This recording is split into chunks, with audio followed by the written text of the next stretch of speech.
중요한 것이 고를 없애는 것이다. 괴로움을 없애는 것이다. 이렇게 말씀드렸고, 그 원인이 고의 원인을 알아야 고를 또 없앨 수 있잖아요. 그래서 가끔은 이제 이렇게 예를 들면 우리 불교의 전번에 뭐 가장 선명상 중에 최고는 간화선이다 제가 얘기했잖아요. 이제 상근기 그야말로 이제 전생부터 근기를 뛰어난 근기를 탁월한 분들은 육조스님과 같이 뭐 문자를 몰라도 그냥 바로 깨우칠 수 있는 그런 그 상근기에서는 바로 뭐 설명을 이해를 안 하더라도 이해를 좀 덜 하더라도 금방 깨칠 수가 있거든요. 이제 그런 분들이 굉장히 가끔 있죠. 또 우리 일반 사람들 중에서도 뭘 크게 가르치지 않아도 금방 이제 그 잘 알아채는 그런 사람들이 있듯이 고를 굳이 뭐 이러쿵저러쿵 얘기를 안 해도 금방 알아채고 그 고를 해결할 수 있는 그런 사람들이 그런 스님들이 지금까지 꽤 있었습니다. 제가 본 스님으로는 큰 스님들을 제가 많이는 못 모셨기 때문에 근데 이제 제가 평양사에 우리 석자원자 전정정야 스님을 가까이서 보니까 그분은 확실히 그런 게 있는 것 같아요. 저기 양정고를 나오셔가지고 이제 일본 유학을 가셨잖아요. 소위 그 인대대학 하나조 대학에 그 졸업을 하셨고 거기에서 이제 수석까지 하셨고요. 그런 분들은 굉장히 제가 볼 때는 전생부터 분기가 아주 흉하지 않았는가 그런 생각을 했습니다. 자, 그래서 오늘은 전번에 그 말씀드린 그 연장선상에서 조금 더 이제 강조하는 의미에서 제가 또 뭐 말씀을 좀 오늘 드릴까 생각을 합니다. 그 마음이라고 하는 이제 소위 이제 우리가 마음이라고 하는 게 뭐 여러 가지 이제 감정과 뭐 어떤 생각과 인식 뭐 이런 것들을 전부 통틀어서 이제 마음이라고 하는데 저는 이제 그 중에서도 제일 중요한 부분은 감정이라고 생각합니다. 그리고 이제 경전상에서나 논전에서도 그 부분을 강조를 많이 했고요. 이제 원래 불교는 도를 멸하기 위해서 생긴 종교예요. 그러니까 부처님께서 왜 출가를 하셨을까요? 오타마 때 사문유관이라 그래서 이 사대문을 다 나가보셨잖아요. 그래서 그때 이제 그 동쪽으로 가서 보니까 이제 꼬부랑 지팡이 짚고 노인네가 보여서 굉장히 힘들어하는 노인을 봤고요. 그 다음에 이제 그 남쪽으로 가셔가지고 병자를 봤잖아요. 굉장히 고통스러워하는 그런 병자를 봤고, 그리고 이제 서쪽으로는 서문 쪽으로는 시체를 봤잖아요. 시체 결국 모든 의사에서 죽는다. 그리고 이제 북쪽에 가서는 이제 그것을 해결하려는 수행자를 봤다고요. 그래서 이 사문을 통해서 이제 인간의 고통을 본 거죠. 그래서 왜 이러한 고통과 괴로움이 올까? 그래서 이제 부처님께서 출가를 하셨고, 그게 처음서부터 끝까지 뭘 말하는가? 소위 불교에서는 뭘 말하죠? 성제예요. 예. 네 가지 성제, 네 가지 사성제죠. 예. 그러니까 결국은 고통과 집착과 그리고 이를 없애는 것, 그리고 없애는 방법, 요 네 가지. 그러니까 고는 괴로움인데 괴로움은 뭐예요? 감정이란 말이에요. 감정. 내가 기분이 아주 나쁘거나 예? 힘들거나 뭐 어렵거나 이런 모든 것들을 느끼는 것은 감정이란 말이죠. 그게 이제 괴로움이에요. 예.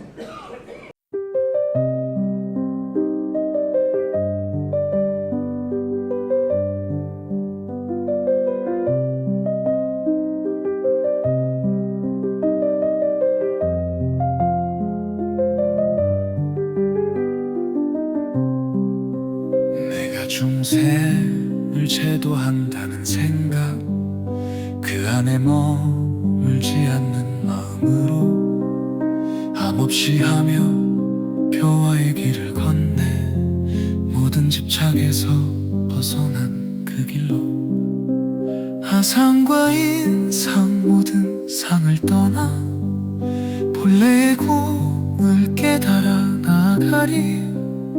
범부라 하지만 본래가 붙여 차별 없는 평등의 진리를 보내. 주는 것도 없고 받는 것도 없이 수순하며 행하는 무의의 법문, 고요히 흐르며 중생을 품으며 그 길은 텅 비었으나 빛으로 가득. 나는 없다, 사람도 없다, 중생과 영혼도 모두 없는 세상. 텅 비었기에 무한한 가능성, 자유로운 마음에 세상이 열리네.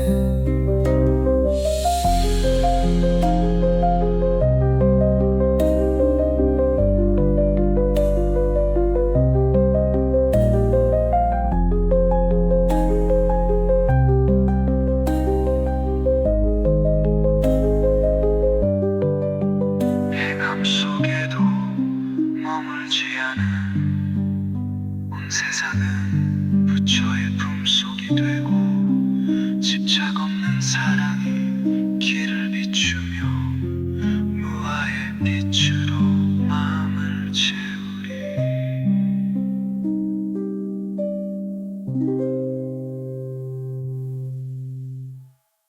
조코실은 고락의 감정을 자율자재로 다스릴 수 있을 때 비로소 업장이 소멸되고 분별인과는 사라집니다. 그때는 번뇌와 망상으로 인한 아주 작은 괴로움조차 나타나지 않게 됩니다. 그러나 현실은 그리 만만하지 않습니다. 사람과의 관계에서 감정을 자제하고 평정심을 유지하는 일은 참으로 어려운 일입니다. 그럼에도 감정을 다스리지 못하면 고락으로 인한 인과를 벗어날 수가 없으니 이 또한 난감하기 그지없습니다. 아무리 절대 감정을 내지 않겠다고 다짐하고 맹세해도 막상 상황에 부딪히면 웬만한 의지로는 감정을 제어하지 못합니다. 억지로 참고 견디다 보면 몸으로 스트레스가 쌓여 결국 병으로 나타나는 경우도 많습니다. 이를 화병이라 합니다. 그렇다고 감정이 일어나는 대로 내버려 두면 어떻게 됩니까? 좋고 싫은 인과는 더 커지고 그에 따른 과보도 더 커지게 됩니다. 기분 나쁜 일이 자꾸 반복되니 이 또한 진퇴양난입니다. 상대가 기분 나쁜 말을 하거나 좋지 않은 행동을 하거나 욕을 하거나 폭력을 쓰거나 자존심을 건드리거나 무시하고 소리를 지를 때, 이럴 때 과연 어떻게 해야 합니까? 화가 나는 것은 너무도 당연합니다. 때로는 큰 싸움으로 번지기도 하고 참지 못하면 물리적인 충돌로 이어질 수도 있습니다. 또는 겉으로는 참았지만 속으로는 원망을 키워 두고두고 보복의 마음을 품게 될 수도 있습니다. 지나고 나면 후회가 막급이고 그 뒷감당은 더 큰 괴로움으로 돌아옵니다. 그래서 사람과의 관계에서 감정을 처리하는 문제는 참으로 미묘하고 어렵습니다. 그럼에도 불구하고 반드시 필요한 것이 하나 있습니다. 잘못을 떠나 감정을 자제할 줄 아는 내공입니다. 이때 가장 먼저 붙들어야 할 화두는 인과입니다. 지금 내가 화가 나고 기분이 좋지 않은 것은 상대 때문이 아니라 나의 업장 때문이라는 사실을 절대 잊어서는 안 됩니다. 또 하나, 화를 한 번 내고 기분이 나빠지면 그 인과로 인해 다음에는 더 큰 과보를 받게 된다는 사실도 잊어서는 안 됩니다. 여기에는 누가 옳고 그른지의 문제가 아닙니다. 우선은 억지로라도 인욕해야 합니다. 만약 화를 내거나 맞대응하여 상대를 기분 나쁘게 했다면 이 역시 과보를 면하기 어려우니 그 사실을 아는 즉시 스스로 참회해야 합니다. 설사 상대가 명백하게 잘못했다 하더라도 그 잘못 이전에 이 모든 일은 인연 연기의 과정에서 나타난 모습일 뿐입니다. 기분 나쁜 감정은 전부 나의 업장에서 나온 것입니다. 상대 역시 자신의 업장으로 그러한 감정을 드러낸 것이니 그 결과는 상대의 몫입니다. 그러므로 화가 날 때마다 이 또한 인과구나 하고 신심을 일으켜야 합니다. 좋지 않은 감정을 더 키우지 말고 감정을 자제하는 습관을 차근차근 길러야 합니다. 싸울 것인가 말 것인가의 문제 이전에 감정을 어떻게 처리할 것인가가 수행자의 선택입니다. 고요한 숨결 속에 인과가 피어나네.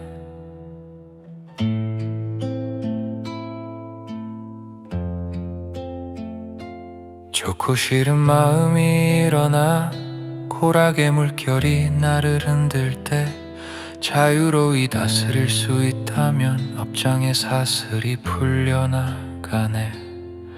하지만 현실은 그리 쉽지 않아. 사람과 마주할 때마다 평정심을 지키는 일은 참으로 어려운 길이로다. 이 또한 인과구나. 나의 업장에서 비롯된 일. 화를 내지 말고 참회하며 감정을 내려놓아야 하리라. 이 또한 인과구나. 상대의 몫은 상대에게로 내 마음만은 고요히 지켜 인연의 흐름을 바라보리라. 절대 화내지 않겠다 맹세해도 막상 부딪히면 의지 무너지고 억지로 참다 병이 되기도 하고 내버려 두면 인과 더 커지네. 화가 나고 기분 상할 때 누가 옳고 그른지 떠나서 가장 먼저 붙들어야 할 것 바로 인과라는 진리 또한 인과구나. 나의 업장에서 비롯된 일.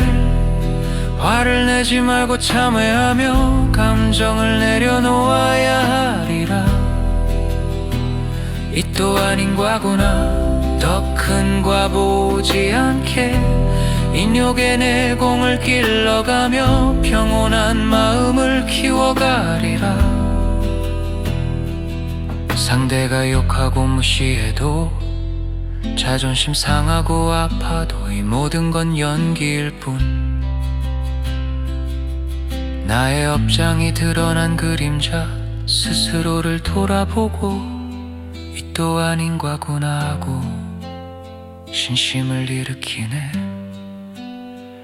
이 또 아닌 과구나. 작은 괴로움조차 사라지게 번뇌와 망상 걷어내고 진정한 자유를 향해 가리라.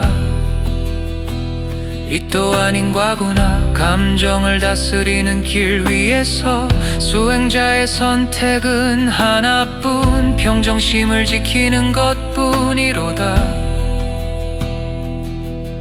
인과를 바라보는 마음 고요히 고요히.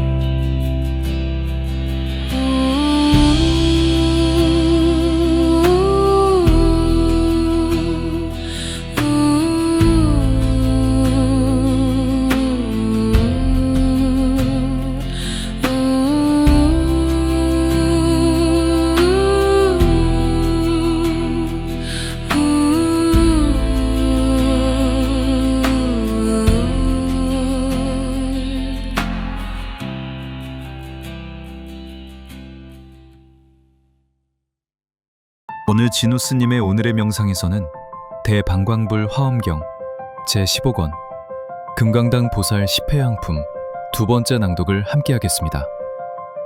진언을 처해서 우리는 세 번째 회양, 곧 등재불 회양의 문이 열리며 보살이 모든 부처님의 회양을 따라 배우는 청정과 평등의 마음자리를 살펴보았습니다. 이번 회차에서는 보살이 그 성근을 모든 보살과 모든 중생에게까지 널리 회양하는 모습, 그리고 그 회양이 삶의 자리, 곧 일상의 모든 행위로 어떻게 스며드는지가 드러납니다. 그럼 낭독을 시작하겠습니다. 금강당 보살이 말하였습니다. 불자들이여, 보살 마하살은 이와 같이 성근을 모든 부처님께 회양한 뒤 다시 그 성근을 일체 보살에게 회양합니다. 아직 서원이 원만하지 않은 보살에게는 그 서원이 모두 원만히 이루어지게 하고, 아직 곱고 바른 마음이 맑지 않은 보살에게는 그 마음이 청정해지게 하며, 아직 모든 바라밀이 충만하지 않은 보살에게는 그 바라밀이 모두 충만해지게 합니다. 이로써 금강과 같은 보리의 마음에 안주하게 하고, 일체 지혜에 있어 결코 물러나지 않게 하며, 큰 장엄을 버리지 않고 보리의 문과 모든 성근을 지키게 합니다. 또한 이 성근을 일체 중생에게 회양하여 중생으로 하여금 부처님을 보고 법을 듣고 청정한 마음으로 승가에 가까이 하게 합니다. 중생으로 하여금 한결같이 부처님을 생각하게 하고 청정하고 미묘한 법을 생각하게 하며 승가를 공경하고 존중하는 마음을 갖게 합니다. 또한 부처님을 보되 결코 멀어지지 않게 하고 청정한 마음을 성취하게 하며 열애의 법을 분별하여 이해하게 하고 무량한 공덕을 성취하게 하며 신통과 성근을 맑게 하고 모든 의욕을 없애게 합니다. 이와 같이 부처님께서 회양하신 바와 같이 중생에게 회양하여 모든 중생이 지옥과 악의와 축생과 염라왕의 세계와 한량없는 온갖 악취에서 영원히 벗어나게 합니다. 보살 마하살은 모든 중생으로 하여금 무상보리의 마음을 일으키게 하고 그 마음을 길러 일체 지혜를 한결같이 구하게 하며 부처님의 바른 법을 비방하는 일을 멀리 떠나게 합니다. 또한 항상 일체 지혜의 땅을 즐거워하게 하고 마침내 모든 중생이 궁극적으로 청정해져 일체 지혜를 성취하게 합니다. 이 보살 마하살은 자신이 닦은 모든 성근을 큰 서원으로 거두어 쌓고 모으고 길러 끝없이 넓고 충만하게 합니다. 보살 마하살이 제가의 몸으로 있을 때에도 아내와 자식과 함께 지내면서도 잠시도 보리심을 떠나지 않으며 항상 바른 생각으로 일체 지혜의 경계를 권합니다. 스스로를 건너고 또한 남을 건너게 하며 고든 마음으로 평등하게 방편으로 아내와 권속을 나타내되 보살의 청정한 길에는 조금도 장애가 되지 않게 합니다. 큰 자비로 말미암아 가족 가운데 머물고 큰 자애로 말미암아 아내와 자식에게 순응하되 보살의 깨끗한 도에는 아무런 걸림이 없습니다. 오늘은 대방광불 화엄경 제15권 세 번째 회양의 확장, 곧 부처님, 보살, 중생으로 이어지는 회양의 흐름을 함께 했습니다. 이 대목에서 화엄은 수행이 출가와 재가, 수행과 생활을 가리지 않음을 분명히 합니다. 보리심은 절 안에서만 지켜지는 마음이 아니라 밥을 먹고 말을 하고 가족과 함께 지내는 그 자리에서도 결코 떠나지 않아야 할 마음입니다. 오늘 하루 가장 평범한 일 하나를 할 때 그 일을 나만을 위한 행위가 아니라 누군가를 이롭게 하는 회양으로 잠시 바꾸어 보시기 바랍니다. 그 순간 생활은 곧 수행이 되고 회양은 이미 이루어지고 있습니다.